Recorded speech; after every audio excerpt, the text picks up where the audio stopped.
As Proposition 50 passed Tuesday night due to low voter turnout, we were prepared for this outcome, and the fight is far from over.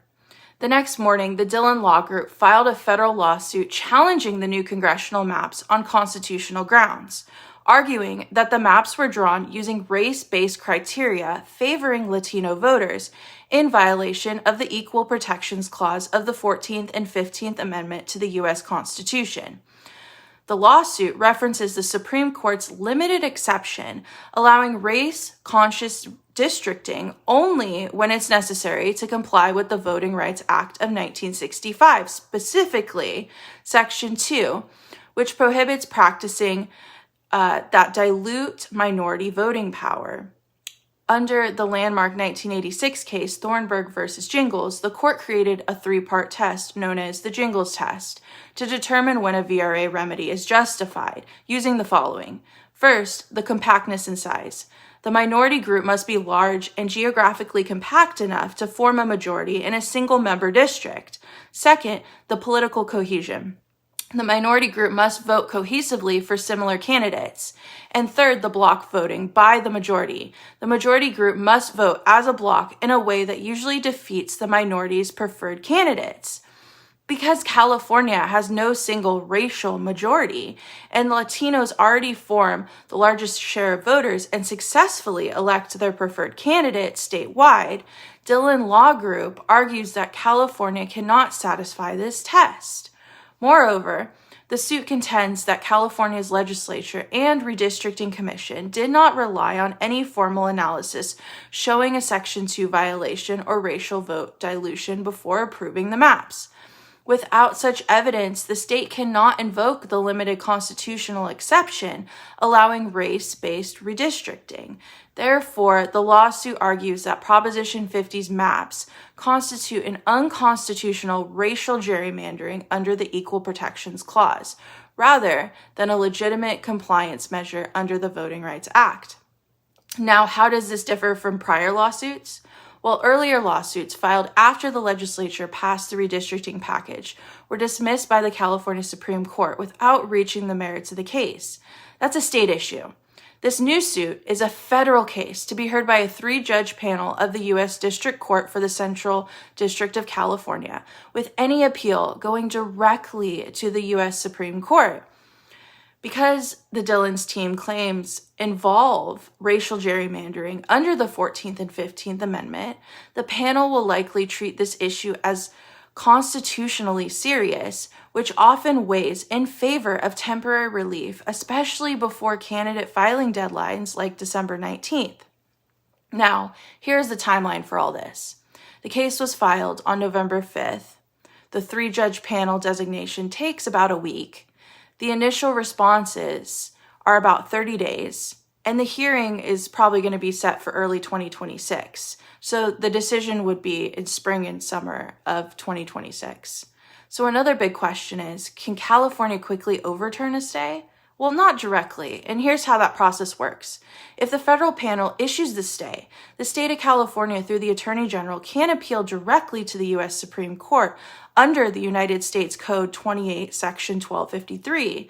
However, it's not a normal appeal. The Supreme Court has discretionary control and often requires an emergency application, sometimes called a shadow docket, or emergency stay request.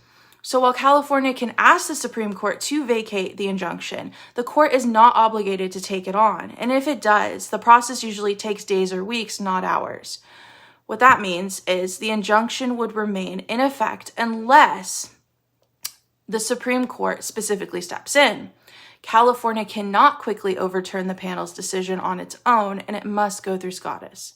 Now, it's important to look at the current Supreme Court case called Louisiana versus Callais, and its impact and its pending decision could significantly affect this California lawsuit.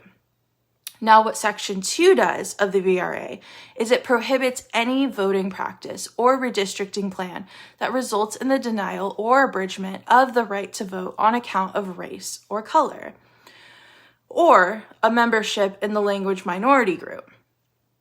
What is this about, you may ask? Well, the court is considering whether the intentional creation of Louisiana's majority Black congressional district drawn to comply with Section 2 violates the equal protection and the 15th Amendment guarantees.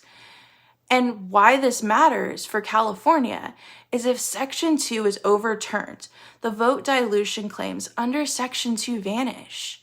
Only constitutional racial gerrymandering theories remain, and prior majority-minority districts could be revisited. But if Section 2 is weakened, Dhillon Law Group could face tougher proof burdens.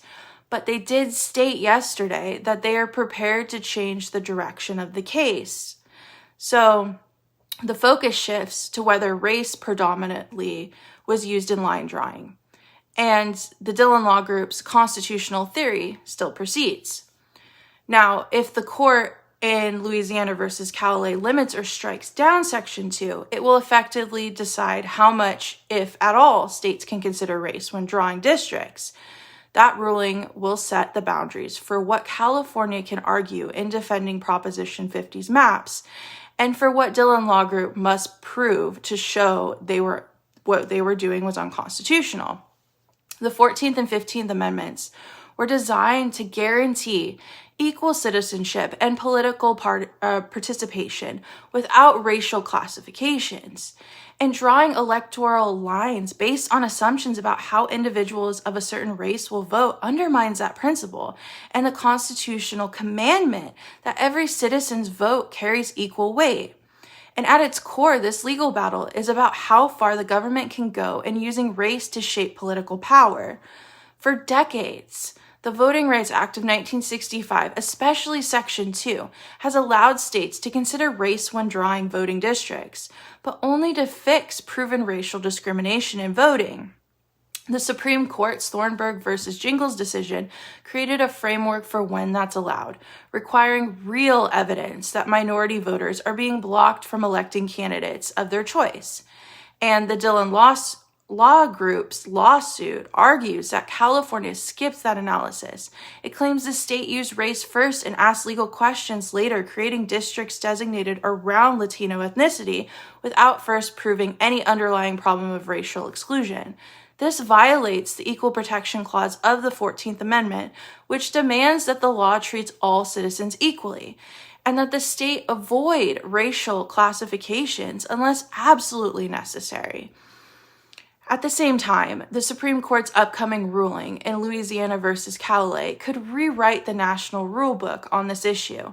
If the court decides that Section 2 itself goes too far by requiring race-conscious districting, it would mean that the very tool created in 1965 to supposedly combat racial discrimination in voting would be viewed as unconstitutional racial favoritism, which is something I think the framers would agree with.